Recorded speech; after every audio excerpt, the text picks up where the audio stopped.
Eu quero que você abra comigo a sua Bíblia no Evangelho segundo escreveu o evangelista São Mateus, capítulo de número 25.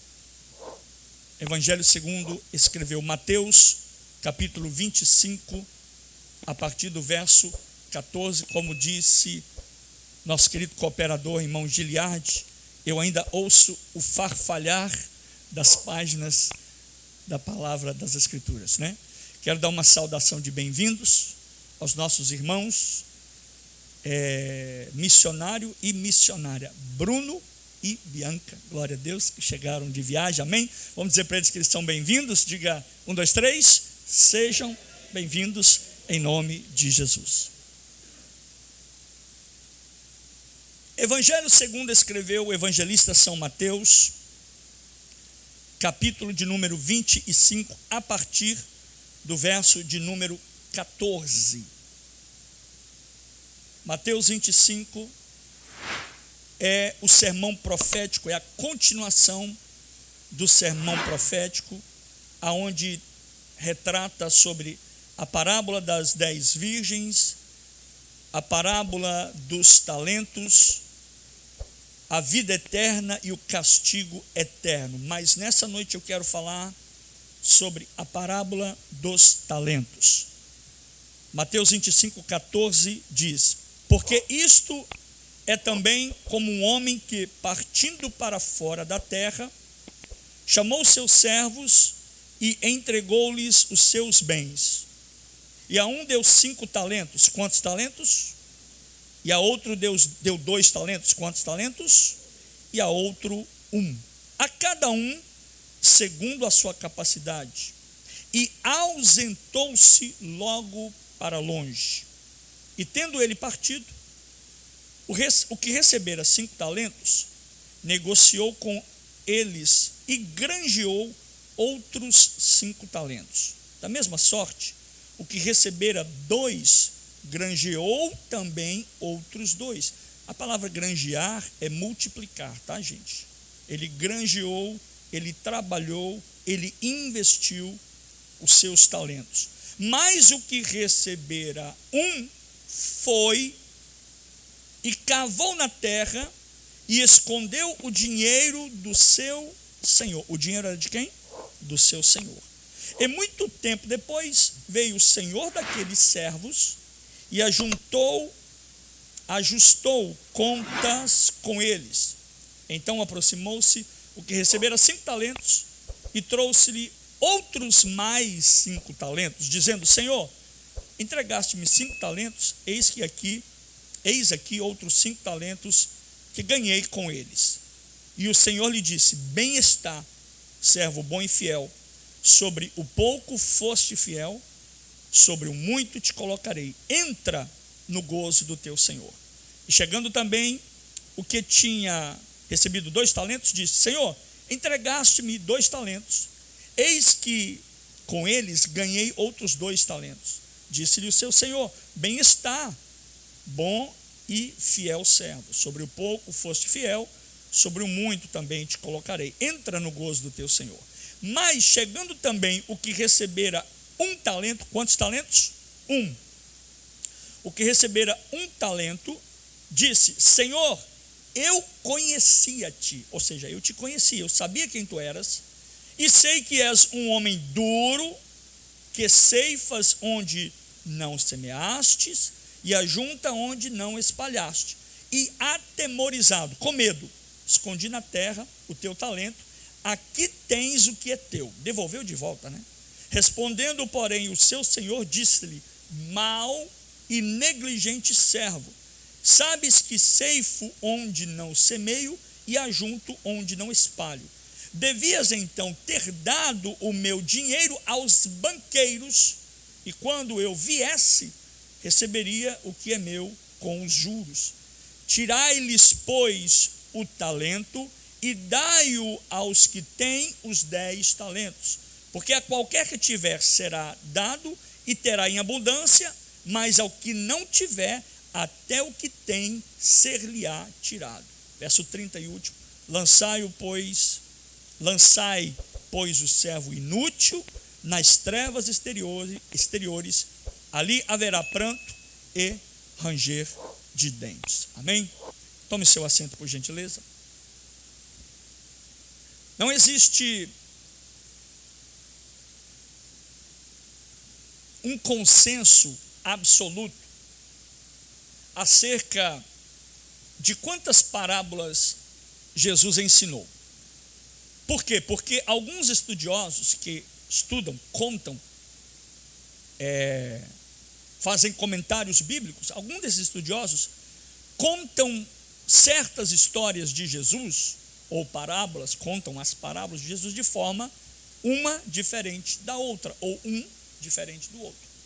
Mas a estimativa mais aceita, mais correta, é que Jesus tenha ensinado ou falado entre 35 a 40 parábolas. 35 a 40. Sendo que cerca de 38 parábolas de Jesus, ele é um número mais quase que correto. Ao invés de 35 a 40, provavelmente, da forma que contam, pode ser que Jesus tenha ensinado 38 parábolas.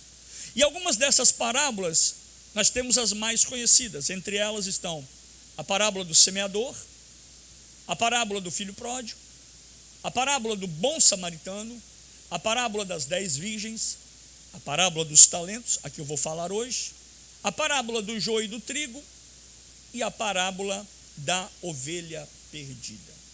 A parábola ou parábola é a forma que Jesus usava para ressignificar o conceito que ele queria transmitir às suas mensagens. E no meio de tantas parábolas, temos pelo menos 4 grandes parábolas que Jesus traz, ensina e que tem uma aplicação a respeito dos tempos do fim ou do juízo final. Para quem pensa que não chegaremos à terra, à humanidade, esta era, esse tempo, não chegará a um tempo final, se equivoca. Verdade é que a Bíblia fala isso e principalmente Jesus fala muito sobre isso. No caso da parábola dos talentos, esta seria então uma daquelas parábolas, porque existe indícios na parábola dos talentos de uma condenação. Jesus atribui, ensina, através de parábolas e desta parábola, uma condenação das nações. Por isso nós precisamos voltar o nosso olhar bem de perto para Mateus capítulo 25. Olha para mim. Suponhamos que hoje, na noite de hoje, nesse culto, nesse dia, o Senhor Jesus, ele retornasse. Suponhamos que hoje fosse o dia que Jesus viesse nos levar e nos buscar. E nós aguardamos, o próximo evento não é a segunda volta de Cristo, mas o próximo evento é o arrebatamento da igreja. Suponhamos que hoje ele, Jesus, estivesse assentado diante de nós e estivesse na nossa frente, diante de nós outros, para receber, porque isso vai acontecer, para receber das minhas mãos, para receber das suas mãos, das nossas mãos, as obras, diga comigo, obras que foram feitas, que eu realizei, que você realizou aqui na terra, enquanto estivemos aqui na terra.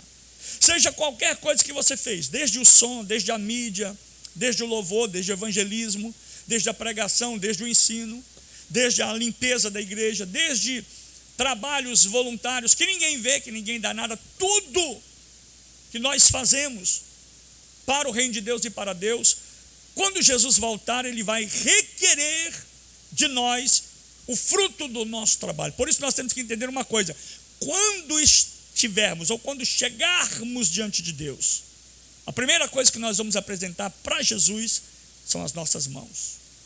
Ele vai perguntar: mostre-me as tuas mãos, porque mãos são o simbolismo de trabalho.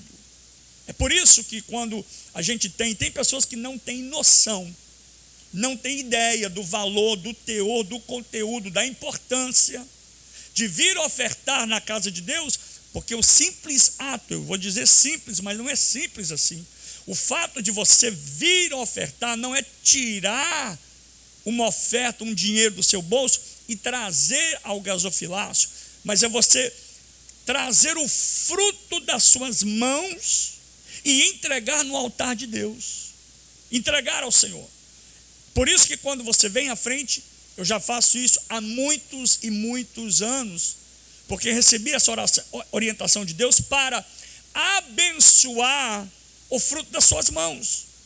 Por isso, quando nós chegarmos diante de Jesus, a primeira coisa que ele vai reivindicar, ele vai querer ver, é a sua e a minha mão. Então, se Jesus estivesse diante de nós hoje, fosse esse o dia do acerto de contas, o que seria de nós nessa noite, se isso acontecesse hoje? Porque pode acontecer hoje, sim ou não? Pode acontecer hoje. O que seria de você nessa noite, se o Senhor Jesus hoje, talvez ele não venha ainda para te arrebatar ou arrebatar a igreja, mas ele chamou você, chamou a sua ficha primeiro do que todo mundo, e agora você vai se encontrar com ele antes do arrebatamento da igreja. Ele te chamou. Se hoje fosse o dia do seu acerto de contas, se hoje fosse a noite que Jesus pediu a sua alma, o que seria de nós?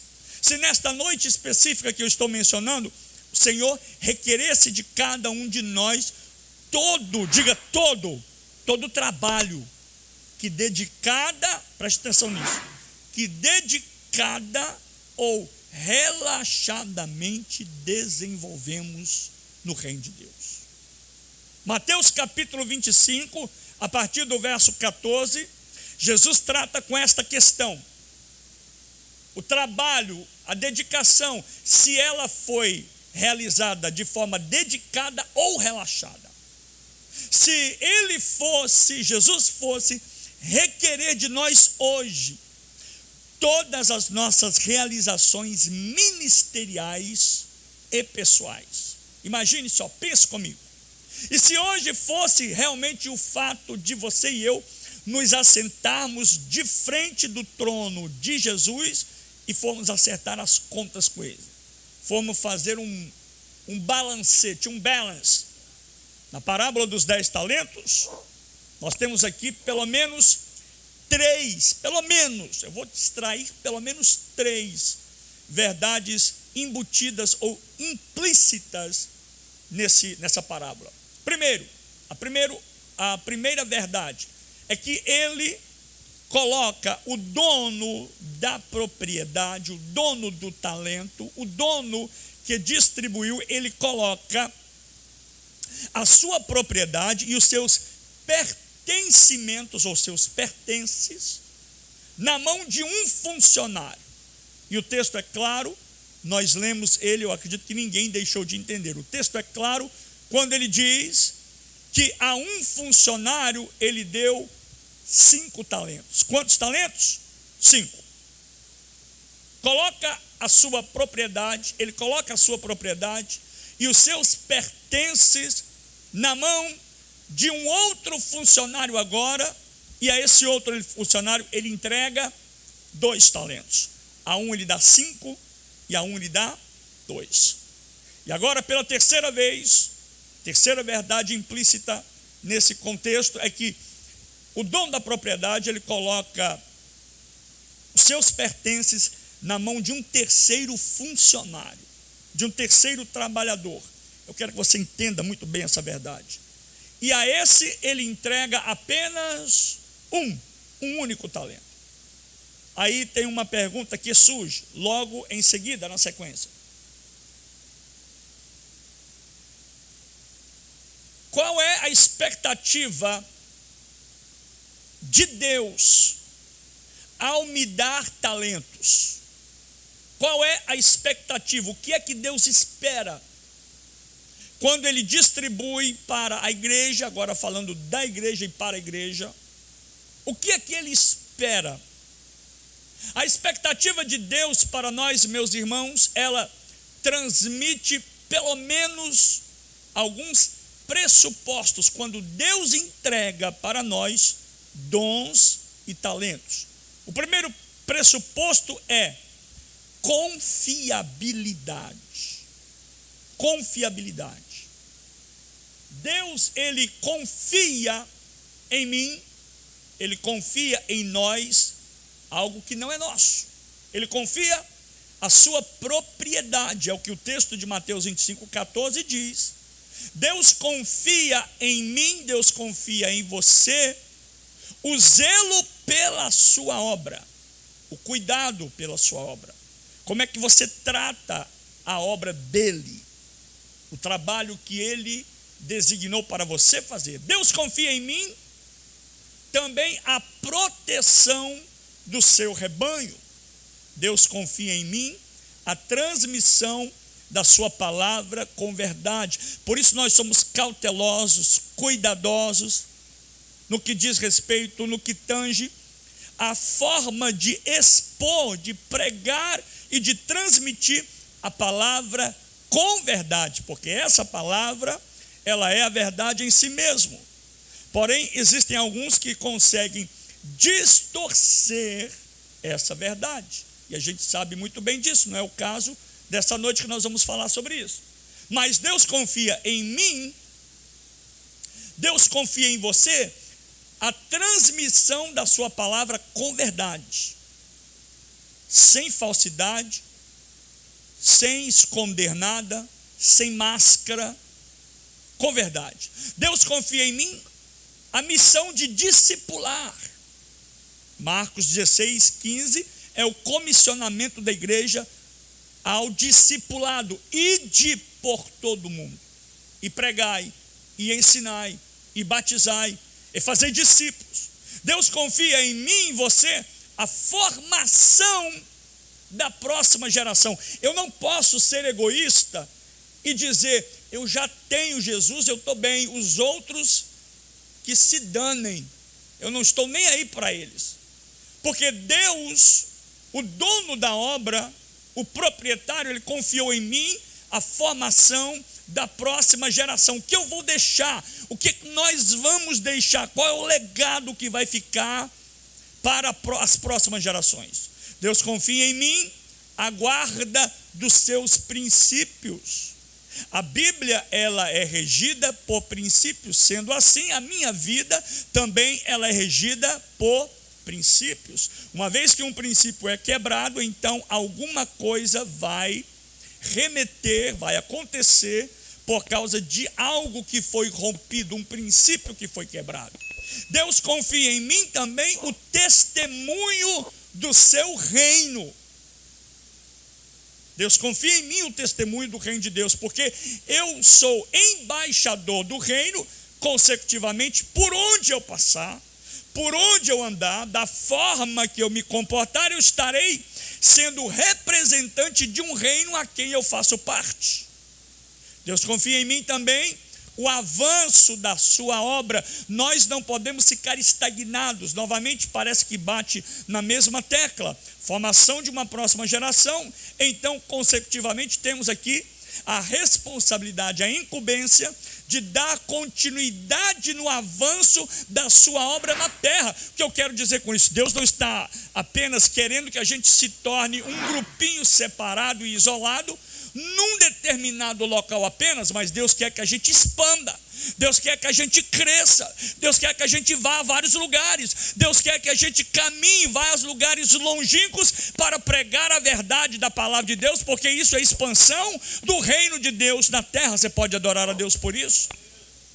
Deus confia em mim, a você, o avanço da sua obra. Olha para mim, todas as vezes que nós realizamos uma boa obra aqui na terra, nós estamos dizendo, tudo que eu faço em prol do reino, eu faço para a expansão do reino, eu faço para o crescimento do reino, eu faço para a vitória do reino, eu faço para alcançar almas para o reino.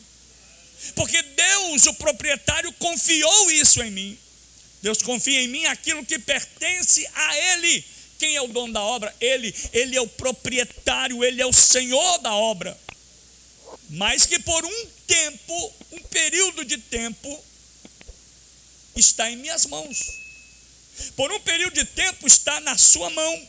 Aquilo que Ele confiou. Faça o seguinte, olha para a sua mão aí, por gentileza. estenda a palma das suas mãos. Olha nela, e o que você vê aí? Você não vê nada, né? Mas eu vejo o que Deus colocou nas suas mãos para dar propagação do evangelho, da palavra e do reino de Deus. Deus colocou na sua mão, está aí na sua mão. Então Deus confia em mim aquilo que Ele colocou nas minhas mãos. E o que Ele colocou nas minhas mãos? Notem, irmãos e irmãs, que o nosso Deus, Ele é um Deus cuidadoso. Diga comigo, cuidadoso. Deus contempla, Deus vê, e a Bíblia diz que os olhos do Senhor contemplam os bons e os maus, que os olhos do Senhor estão sobre os fiéis da terra. Notem que o nosso Deus, Ele é um Deus cauteloso, cuidadoso, zeloso, porque Deus contempla toda a estrutura do universo. Todo o universo está debaixo dos olhares de Deus, sem a necessidade. O universo é gigantesco, em milhares e milhares e milhares de expansões e quilômetros é o universo, mas o universo inteiro, todas as galáxias deste universo e outros também, estão diante dos olhos do Senhor, sem que haja necessidade, olha a grandeza desse Deus, de Deus virar o rosto para algum lugar para Ele enxergar. Esse é o Deus a quem eu e você servimos. E a própria Bíblia diz que Ele mede a expansão do universo na palma das suas mãos. Ele consegue medir a expansão, a grandeza do universo. O universo que você e eu achamos gigantesco cabe na palma das mãos do nosso Deus. Você pode adorar Jesus por isso. As estrelas do céu, por exemplo, tão grandes em números, numerosas como o grão de areia dos mares e oceanos, e todos os grãos, eu estou falando só de grãos de areia, não estou falando nem das estrelas agora, nem das galáxias, nem das constelações, nada, estou falando dos grãos de areia. O meu Deus, o seu Deus, o Deus a quem nós servimos e fazemos parte do reino dele, todos os grãos de areia são chamados por Ele, todas as manhãs, uma a uma pelo seu próprio nome. Pasme, meu irmão, as areias dos mares, dos rios, dos oceanos, Deus chama uma a uma pelo seu nome todos os dias. Esse é o Deus grande a quem eu e você servimos. E nenhuma delas Ele deixa de chamar, porque Ele é um Deus cuidadoso. Deus é um Deus cuidadoso e vale a pena adorar esse Deus, porque a Ele seja a honra, a Ele seja a glória e a Ele seja o louvor. É uma oportunidade para você adorar a Jesus nessa noite. Agora, e como posso então dialogar com algo tão grande? Como posso dialogar, me comunicar com um Deus tão grande? Existe uma forma de comunicação, de diálogo com esse Deus. Pastor, é na oração? Sim, também na oração, mas não é isso que eu quero dizer. Uma das formas mais expressivas, Samuel, de comunicar com esse Deus gigantesco, enorme, maravilhoso, que a nossa mente humana não consegue imaginar e mensurar, uma das formas é cuidando da sua obra. Cuidando da sua obra. Realizando o trabalho que Ele confiou nas minhas mãos. Você quer comunicar-se com Deus? Você quer falar com Deus? Você quer ter intimidade com Deus? Você quer ter comunhão com Deus? Realize a obra de Deus. Porque Ele confiou nas suas mãos algo para você fazer. E a obra de Deus, ela é a parte física, material, consistente deste trabalho que Deus me designou. É algo físico, vem no espiritual e se torna material. Quando eu cuido da obra de Deus, quando eu cuido daquilo que Deus colocou nas minhas mãos para fazer, eu revelo, através desse cuidado que eu tenho por aquilo que Ele me entregou, o amor que tenho pelo Deus a quem eu cultuo. Vou repetir que você não entendeu. Quando eu cuido, realizo, faço a obra de Deus, quando eu cuido daquilo que Deus me designou, me outorgou, Ele colocou nas minhas mãos para fazer, eu estou revelando, eu revelo através desse cuidado, o amor que tenho pelo Deus a quem eu cultuo. Agora veja só, o seu Deus, o meu Deus, o nosso Deus, na verdade,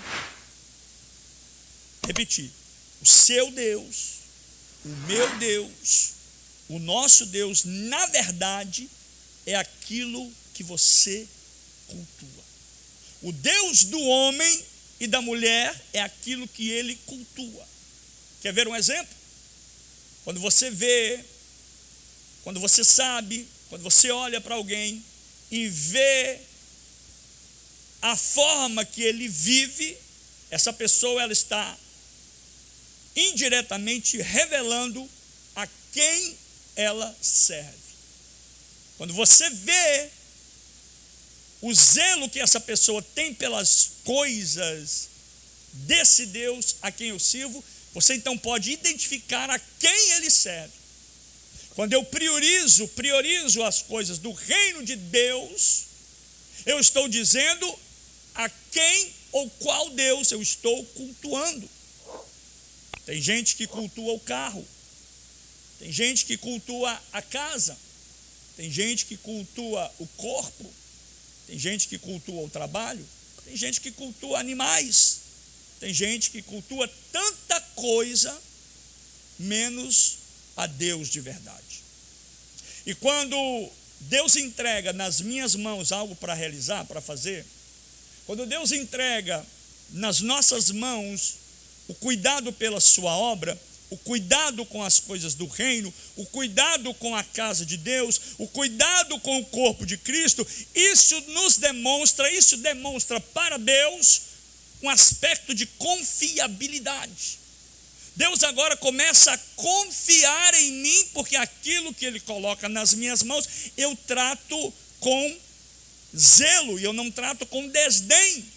Eu não realizo, eu não faço de qualquer jeito, eu não faço de qualquer maneira. Eu cuido, eu zelo, eu preservo, eu invisto. O cuidado com a casa de Deus, o cuidado com o corpo de Cristo, isso demonstra confiabilidade para o Senhor. Isso demonstra também que Deus tem confiado em mim a ponto de me dar alguma coisa, porque o que Ele me deu não é pouco, é coisa grande. Então agora Ele confia em mim para que eu cuide, para que eu zele, para que eu produza aquilo que Ele colocou nas minhas mãos para fazer. O texto de Mateus capítulo 25 diz que Ele colocou naquele que tinha, aliás, Ele confiou naquele que tinha 5 talentos, foi o primeiro empregado, 5 talentos. Depois ele confiou também, ele esperou, que ele poderia confiar naquele a qual ou a quem ele havia dado 2 talentos. Depois ele confiou a outro, um outro servo, um outro empregado, um outro funcionário. E nesse último funcionário, no terceiro, ele confiou 1 talento. 1 talento. A segunda palavra que vemos aqui nesse texto de Mateus capítulo 25, a partir do verso 14, é a palavra investimento. Diga comigo, investimento. Deus investe em nós os valores do seu reino. O reino de Deus tem valor, e isso nós precisamos entender. Deus investe em nós valores do seu reino, porque Deus tem o prazer de investir em nós os valores do seu reino. E o reino de Deus, meus amados, preste atenção, olha para mim, ele vale mais do que qualquer coisa nessa terra. O reino de Deus é algo precioso. O reino de Deus é algo extraordinário. O reino de Deus é algo maravilhoso. O reino de Deus, ele veio para fazer a diferença no reino da terra. Por isso que Jesus ensina ao colégio apostólico, aos discípulos, dizendo: quando orais assim, Senhor, que venha a nós o teu reino, porque o reino de Deus é glorioso, o reino de Deus é maravilhoso, o reino de Deus é perfeito, o reino de Deus é único, e eu tenho boa notícia, eu faço parte do reino de Deus. Você faz parte do reino de Deus. Mateus capítulo 13, verso 44 diz o seguinte, Jordan: e transbordante de alegria a um que vai, vende tudo que tem e compra aquele campo. Olha só, o homem vende tudo para comprar o campo. O negociante, ele vende tudo que ele tinha para adquirir esta pérola preciosa, este campo, essa herdade, esta herança. Por quê? Porque o reino de Deus possui um valor incomparável. Os valores deste mundo são totalmente aversos aos valores do reino. Os valores deste mundo são possuir. Os valores deste mundo são acumular. Os valores deste mundo é aparecer e dominar. Diga comigo assim: os valores do mundo são possuir, acumular, aparecer e dominar. Esses são os valores do mundo. Se você se deparar com um mundano, e a gente usa essa expressão, mas alguém que não tenha Cristo, aquele que não faz parte do mesmo reino que eu e você, você pode sentir e ver e perceber e observar a diferença da vida de quem não tem Cristo, daquele que está lá fora e daquele que está dentro do reino de Deus. Mas pastor, dentro da igreja tem alguém que tem alguns princípios que são como os do mundo, então ele não faz parte do reino. Se alguém que está dentro da igreja, os valores que ele exprime, que ele demonstra, que ele valoriza mais, é possuir, é acumular, é aparecer e dominar, ele não faz parte do reino de Deus. Agora, os valores do reino de Deus são completamente o avesso aos valores do mundo. Por isso muita gente não consegue caminhar na proposta do reino, porque não é fácil seguir esses padrões, esses parâmetros, abandonar as coisas do mundo, a deixar os valores do mundo, a deixar os prazeres do mundo. Por isso que o Paulo diz assim: olha, hoje vocês são luz, vocês não são trevas, porque o reino de Deus, ele se faz presente em vocês. O reino de Deus, ele entrou dentro de vocês. O reino de Deus mudou a expectativa de vocês. O reino de Deus mudou a visão de vocês, porque aquele que roubava não rouba mais, aquele que matava não mata mais, aquele que mentia não mente mais, aquele que adulterava não adultera mais, porque o reino de Deus habita dentro de nós. Estou sentindo Deus aqui. Por isso muita gente não consegue caminhar na proposta do reino de Deus. Por isso que a gente é diferente mesmo, gente. Por isso que nós somos diferentes dos outros. Não fique preocupado se lá na escola eles não te aceitam. Não fique preocupado se lá no trabalho eles vão chamar você de chato. Não fique preocupado se alguém vai falar que você é careta, que você não faz parte, que você não é cool. Não fique preocupado com nada disso. Preocupe-se se você faz parte ou se você não faz parte do reino de Deus. Mas eu estou pregando para alguém que nessa noite que faz parte do reino de Deus. Os valores do reino são fidelidade. Diga comigo, fidelidade. Diga serviço. Diga renúncia. Diga obediência. Diga santidade. Diga mordomia. Amor a Deus acima de todas as coisas. Quem faz parte do reino ama a Deus acima de todas as coisas, porque eu faço parte desse reino. Aleluia. Você quer ver um exemplo? No reino de Deus, o valor de uma pessoa, no reino de Deus, o valor de uma pessoa não é medido pelo que ela possui, mas pela fidelidade com que administra aquilo que Deus confiou a ela. Essa é a medida do reino de Deus para nós. E é por esse motivo que ele, o dono da obra, o proprietário, o senhor, o patrão, ele investe em nós. Diga comigo, levanta a sua mão e diga assim: Senhor, muito obrigado. Está fraco? Diga: Senhor, muito obrigado por investir em mim. É por esse motivo que ele investe em você. É por esse motivo que ele te salvou. Alguém pergunta: eu não sei porque eu fui salvo. Eu não sei porque eu vim a esse mundo. Eu não sei porque o propósito, qual é o meu propósito aqui. Eu já tenho uma resposta para você. É porque Deus confiou em você algo para você administrar para Ele enquanto você está na terra. E é por esse motivo que ele investe em nós. E como é que ele investe em nós? Pergunta para mim, como é que Deus investe em mim? Diga. Dando-nos a oportunidade para trabalharmos na sua propriedade. Quem aqui tem alguma propriedade? Uma casa, um apartamento? Olha que coisa linda. Imagine você convidando alguém, dando a alguém a oportunidade para vir trabalhar na sua propriedade, na sua casa. Eu costumo dizer, meus amados, que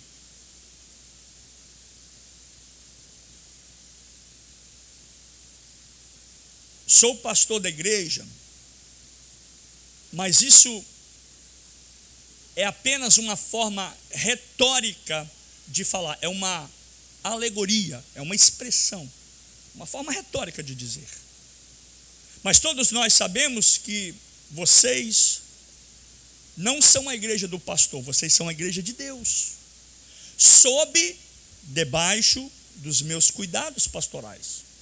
A forma como eu exorto vocês, a forma como eu lido com vocês, a forma como eu suporto vocês, repreendo vocês e disciplino vocês, categoriza de maneira concreta o sentimento que eu cultivo em relação ao Deus a quem eu sirvo, ao Deus a quem eu adoro.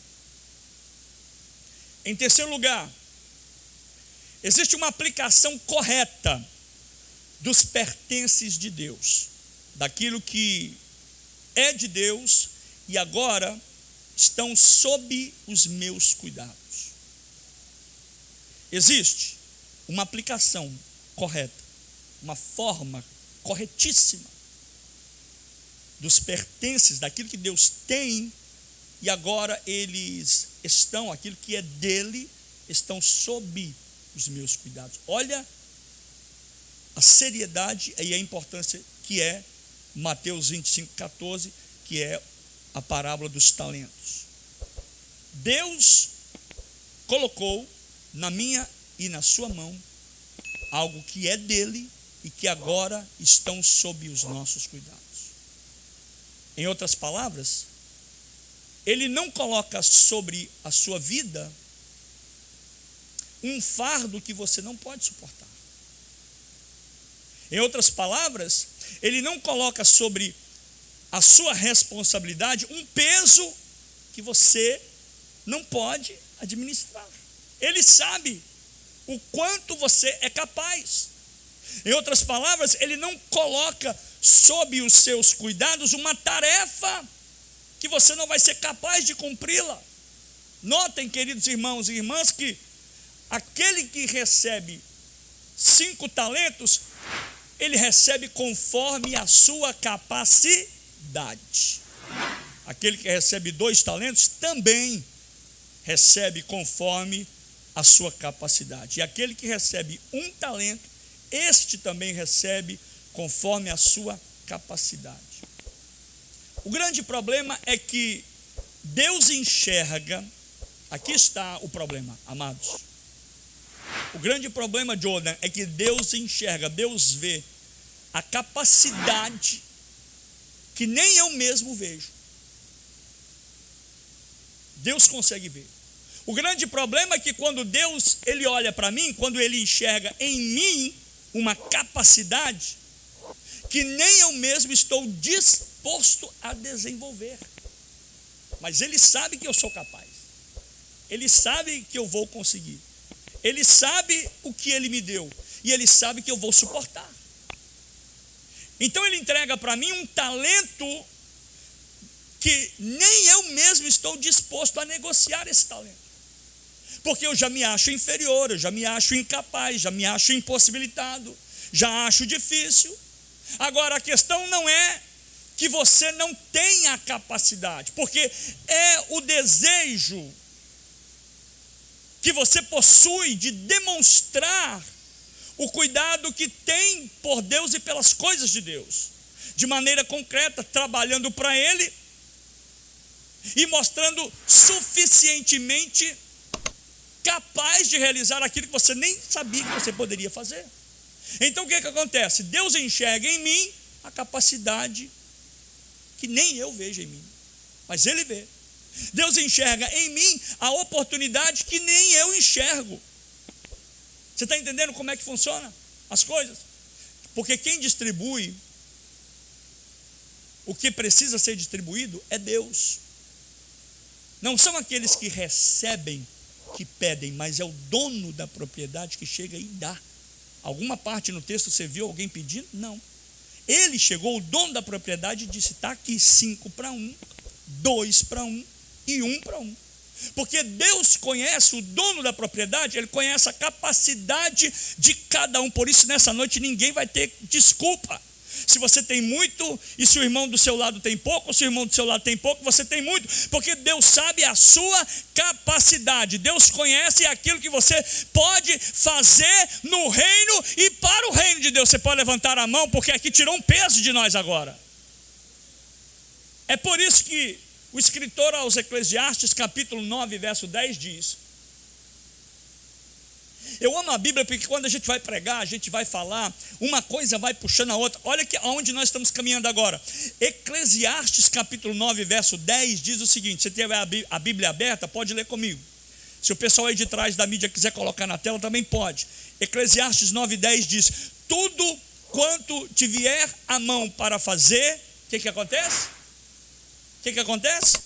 Faze-o conforme as tuas forças. Por quê? Porque na sepultura para onde tu vais, não há obra, nem indústria, nem ciência, nem sabedoria alguma. O que é que Salomão queria dizer com isso? Eu me pergunto, o que é que Salomão queria dizer? Salomão estava querendo dizer o seguinte: faça agora o que Deus colocou em suas mãos, porque depois da morte, quando você morrer, não haverá oportunidade de continuar realizando a sua missão nesta vida. Se alguém está procurando a sua missão, o seu propósito, está aí a sua missão. Deus colocou na tua mão e Deus está dizendo: faça conforme as tuas forças, porque quando tu morrer não vai ter mais a chance de fazer aquilo que eu estou te dando a oportunidade para fazer agora. E a ideia é essa, meus amados: enquanto você tem vida, quantos têm vida, diga glória a Deus. Enquanto você tem tempo, quem tem tempo, diga glória a Deus. Talvez nem muita gente dê glória a Deus agora, né? Enquanto você tem força, diga glória a Deus. Enquanto você tem saúde, diga glória a Deus. Sirva a Deus com intensidade, sirva a Deus com valor, porque chegará o dia em que a sua oportunidade de trabalhar para o reino de Deus vai cessar, vai acabar. Então, enquanto Deus está vendo em você a chance, enquanto você tem chance, oportunidade, Deus está te dando, realize, faça, não fique parado, faça a obra daquele que te chamou. Só quem pode adorar a Jesus, adore a Ele. Olha que coisa linda. Eclesiastes 12, 1. Salomão também diz outra coisa interessante, que agora, aos 53 anos de idade, Jefferson, eu entendo esse texto de Salomão 12. Aliás, Eclesiastes 12. Lembra-te do teu Criador. Quando? Nos dias da tua mocidade. Eu olhava para esse texto, Brenda, e não entendia. Por quê? O que ele quer dizer com isso? Hoje eu sei. Lembra-te, jovens, vocês estão jovens, Jordan, Cat, Isabelle, todos vocês, Luíse, Nicole, Bruno, Bianca, todos, Santiago, Melanie, todos os jovens. Quem é jovem aqui, levanta a mão e dá glória a Deus aí. É maravilha, olha o tanto de jovem nessa igreja aí, ó. Eclesiastes 12, 1 diz assim: lembra-te do... Ó, gente, eu estou sentindo o Espírito de Deus aqui, aleluia. Lembra-te do teu Criador nos dias da tua mocidade, antes que venham os maus dias. Sabe qual que é o argumento de Salomão aqui agora? Ele está dizendo o seguinte: lembre-se de Deus enquanto você tem força, lembre-se de Deus enquanto você tem saúde, lembre-se de Deus enquanto você pode, sirva a Deus enquanto você tem a oportunidade, porque vai chegar o dia em que as forças vão diminuir, vai chegar o dia que o cansaço vai bater, vai chegar o dia que o compromisso vai aumentar, chegará o dia em que a oportunidade nesta vida cessará. Então ele está dizendo: lembre-se do teu Criador agora, enquanto tu podes, enquanto tem vida, enquanto tem força, enquanto tem oportunidade, porque isso tudo vai passar. Levanta a sua mão e adore o nome de Jesus por isso. E aí existe algo interessante aqui, gente. A expectativa de Deus. Porque Ele é o dono da obra, Ele é o dono do serviço, Ele está distribuindo dons e talentos. Então, Ele tem uma expectativa. Ele não distribui aleatoriamente, só por distribuir. Ele não é como esses vendedores de ilusão, vendedores de sonhos, que perguntam quem quer dinheiro, quem quer isso, quem quer aquilo. Não é assim. Não é uma loteria. Ele está distribuindo algo precioso, uma pérola do reino dele, parte do reino dele em nós. E agora ele tem uma expectativa. Diga comigo, Deus tem expectativas. A expectativa de Deus é que eu me desenvolva. Diga comigo, desenvolver. Olha para o seu irmão, olha para o seu vizinho, diga para ele assim: é melhor você começar a se desenvolver. Ele tem a expectativa que eu desenvolva o que ele me deu, produza. Gente, por gentileza, mais uma vez, olha para a sua mão aí. Tem alguma coisa aí na sua mão que Deus colocou. Descubra. O irmão lá atrás fechou a mão e deu glória a Deus, é isso. Ou seja, o que Deus colocou nas suas mãos não foi para você enterrar, mas foi para você desenvolver, foi para você produzir, foi para você multiplicar para a glória dele. Deus não entrega dons para serem enterrados. Eu vou repetir, para que essa igreja lembre-se desta mensagem hoje. Deus não entrega talentos, Deus não distribui dons, Deus não dá gifts para que você enterre, mas Deus nos concede a oportunidade para que nós não venhamos a desperdiçar as oportunidades. Você pode adorar a Deus por isso, gente? Deus jamais vai distribuir talentos para permanecer estagnados. Está parado, não vai para frente nem para trás. Tudo que Deus colocou em suas mãos, eu vou profetizar sobre a sua vida agora na autoridade do sangue do nome de Jesus. Tudo que Deus colocou em suas mãos carrega um propósito. Carrega um propósito. E todo propósito de Deus exige desenvolvimento, crescimento, frutificação, produção, expansão para a glória de Deus. A semente que Deus colocou na sua mão foi feita para produzir. O talento que Deus colocou na sua vida foi feito para multiplicar. O chamado de Deus na sua vida foi entregue para ser cumprido. Então cumpra o chamado de Deus na sua vida. Se é cantar, cante. Se é orar, ore. Se é ensinar, ensine. Se é evangelizar, evangelize. O que Deus colocou em suas mãos não foi para você esconder.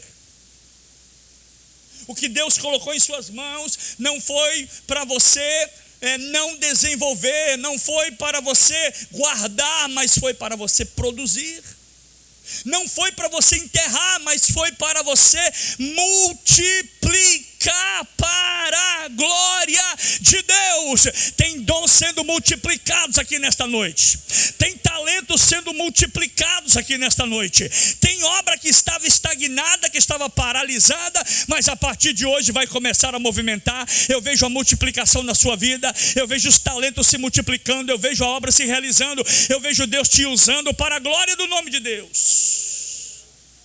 E agora eu encerro dizendo o seguinte. E aqui vai uma grande verdade e uma grande pergunta do texto de Mateus capítulo 25, verso 14, que diz o seguinte, guarda isso aqui comigo, olha para mim. Mateus 25, 14 em diante diz que a um deu 5 talentos. Quantos? 5. A outro deu quantos talentos? E a outro deu quantos talentos? 1. O que significa isso na prática?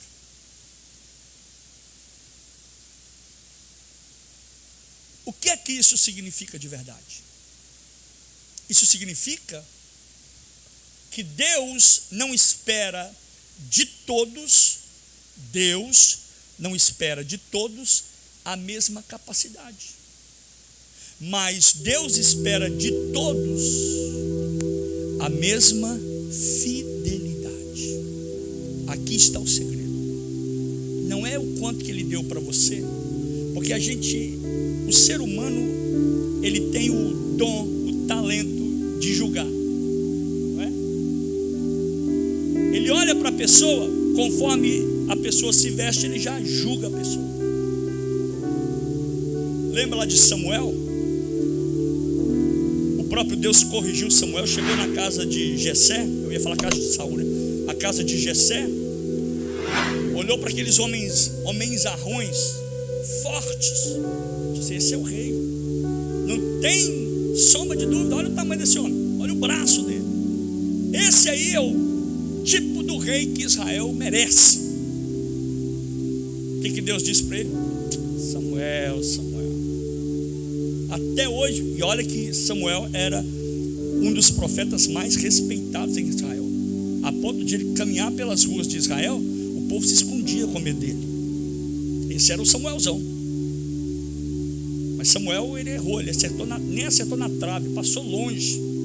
Deus disse para ele: Samuel, você vê o exterior, mas eu vejo o coração. Deus vê o que está no seu coração. E se o seu coração tem sede de Deus, você vai fazer para Deus. Se o seu coração tem fome das coisas do reino de Deus, você vai mergulhar nas coisas do reino de Deus. Se o seu coração tem fome para agradar, tem desejo, ama a Deus, você vai fazer o que você pode e o que você não pode para agradar aquele que você ama. Deus está olhando é o seu coração, não é a quantidade, não é o irmão que está do seu lado. Deus está olhando individualmente, porque Ele não está olhando quem tem 5, Ele não está olhando quem tem 2, Ele não está olhando quem tem 1, mas Ele está olhando a fidelidade do seu coração. Olhe para dentro do seu coração. Aqui nessa noite eu disse 2 vezes: olha para sua mão, mas agora eu quero que você olhe para dentro do seu coração. Se você está sendo fiel ao Senhor, se você ama as coisas do reino, se você tem paixão, é apaixonado por Deus. Quando o louvor toca, você se prostra. Quando alguém ora, você não dá vontade de parar de orar. Quando tem oração da madrugada, não é só homem que ora, é mulher que ora também, é jovem que ora também, é todo mundo, porque tem o coração em fidelidade ao Senhor. Quem tem fidelidade a Deus, meu irmão, não vai ser qualquer coisinha que vai tirar ele da presença de Deus. Não vai ser qualquer prato do inferno, não quer qualquer banquete de qualquer rei que vai vender. Você não vai ser nenhum prato de lentilha que vai tirar a bênção da primogenitura da sua casa, porque você é fiel à fidelidade de Deus no seu coração. O problema não foi receber 5, diga, receber 5. O problema não foi receber 2, o problema nunca foi receber 1, o problema sempre foi o que você fez com aquilo que você recebeu. O que você faz? O que você está fazendo com o que você recebeu do Senhor? O Senhor não pediu ao homem de 2 talentos que produzisse 10, está escrito aqui? Não. O Senhor não pediu ao homem de 5 talentos que produzisse 20. Ele não exigiu do homem de 1 talento o que entregou de 5, mas ele exigiu que cada um desenvolvesse, multiplicasse aquilo que ele recebeu. Não é quem tem mais que tem que ter mais no reino de Deus, mas é a sua fidelidade. É aquilo que Deus colocou na sua mão. Se Ele colocou na sua mão 5, glória a Deus, que Ele sabe que você tem capacidade para administrar 5. Mas se Deus colocou 1, meu irmão, dá glória a Deus, porque é aquilo que Deus sabe que você vai ser capaz de administrar. Não se preocupe se você não prega porque vê alguém pregando. Não se preocupe se você não ensina porque você queria ensinar, mas não tem capacidade. Não se preocupe se você não canta, não toca. Mas se preocupe, seja fiel a Deus, aquilo que Ele deu na sua mão. Você tem desenvolvido aquilo que você recebeu de Deus? Você tem desenvolvido aquilo que Deus te entregou? Porque no reino de Deus, diferente do mundo, o sucesso não é ser igual ao outro. Sucesso no reino de Deus é ser fiel ao que Deus colocou nas suas mãos. O reino de Deus não é construído por comparações. A gente sai comparando um ao outro aí, né? Olha lá como é que ele é, olha lá como é que ela é. O reino de Deus não é assim, Dioda. Está enganado com a cor da chita. Traduz isso aí que eu quero ver. O reino de Deus não é construído por equiparações, mas o reino de Deus é construído por multiplicação. Aquilo que Deus colocou na sua mão, se for muito ou se for pouco, vai multiplicar. Deus não está procurando pessoas que tenham mais. Deus está procurando pessoas que façam mais aquilo com aquilo que já tem. Você tem alguma coisa, faça com o que você já tem. Aquele que recebeu 5 talentos, produziu mais 5 e ouviu uma frase do seu Senhor. Ele disse: bem está, servo bom e fiel, entra para o gozo do teu Senhor. Aquele que produziu 2, aquele que produziu, recebeu 2 talentos e produziu mais 2 talentos, ouviu exatamente a mesma frase: bem está, servo bom e fiel, entra para o gozo do teu Senhor. A recompensa, meus amados, não foi baseada na quantidade, mas a recompensa foi baseada na fidelidade de cada um. Mas infelizmente, aquele que enterrou o único talento, a única joia, preciosidade que tinha, que recebeu, esse que enterrou, ele revelou algo terrível. E muito cuidado, porque ele preferiu proteger. Tem gente que é assim: eu não vou fazer, eu vou guardar aqui, eu recebi do Senhor, eu vou ficar aqui guardadinho. Ele preferiu proteger o que recebeu do seu Senhor, ao invés de desenvolver, de multiplicar o que ele recebeu. Porque proteger o que recebeu, aquele que protegeu o que recebeu, ao invés de desenvolver o que recebeu, ele transformou aquilo que a única coisa que ele tinha, ele transformou como se fosse uma prudência disfarçada em desculpa. Ele transformou aquilo, a única coisa que ele tinha, como se fosse uma segurança com medo de perder. E é assim muitas vezes: você não faz porque você tem medo de perder. Às vezes não faz porque está acomodado, tem medo e acaba desobedecendo. Exemplo: Deus deu dons a uns para ensinar, mas a pessoa não ensina. Deus deu uma voz a alguém para cantar, mas a pessoa não canta. Deus deu algo para alguém fazer, mas ele evita as responsabilidades. Não vou me envolver, eu já me feri, eu já me machuquei. Deus deu recursos para uns, mas ele nunca investe no reino, ele retém. Eu não quero ser uma barreira, eu não quero ser uma represa, eu quero ser um rio que corre para a glória de Deus. Haverá multiplicação na sua vida, porque Deus deu oportunidade. Mas alguns, eles sempre estão esperando o momento perfeito. Já viu isso? Ah, Deus, no momento certo eu vou fazer. E quanto a essa pessoa, ele não perde o talento, ele não destrói o talento, ele simplesmente mantém, ele guarda o talento, ele mantém o talento guardado. E foi exatamente isso o que o servo fez. Ele poderia dizer: Senhor, olha aqui, o teu talento está aqui intacto, nem está sujo, ninguém roubou, ninguém tirou, mas está do mesmo jeito, intacto, não perdi nada. Mas o seu Senhor, o Senhor dele, não estava interessado na conservação do talento. Guarda isso: Deus não está interessado na conservação de dom. Deus não está interessado na preservação de talento. Eu vou guardar, eu vou preservar, parece que é alguma coisa de estimação.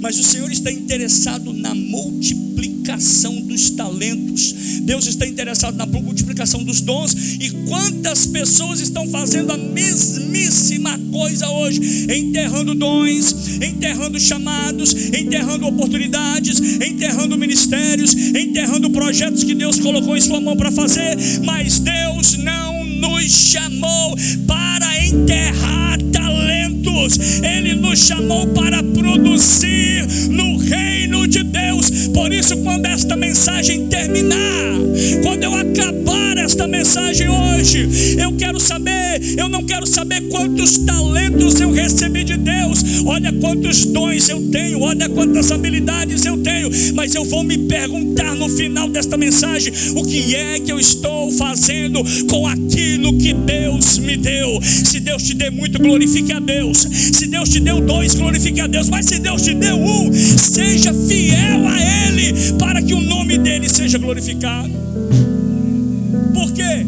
Porque um dia, eu estou pregando aqui a Bíblia, a palavra de Deus diz que um dia Deus não vai perguntar o que Ele entregou ao seu irmão, ao seu próximo, mas Ele vai perguntar o que você fez com aquilo que Ele entregou para você. Lembra que eu disse no início? A primeira coisa que nós vamos fazer quando entrarmos na presença de Deus é apresentar as nossas mãos. Ele vai perguntar: o que tu fizeste? Ele vai olhar para a mão da Brenda e falar: quantos talentos eu te dei, Brenda? Quantos dons eu te dei? Bianca, quantos dons eu coloquei em você? Melanie, quantos talentos eu te dei? Kaila, quantos dons eu te dei? O que você fez com eles? Você guardou? Você enterrou? Você preservou? Você escondeu? Ou você multiplicou?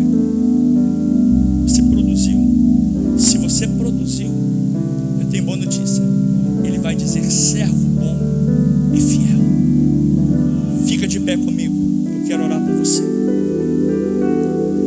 Oxalá, tomara que nessa noite você possa dizer: Senhor, eu não enterrei, Senhor, eu não desperdicei, Senhor, eu não abandonei, eu desenvolvi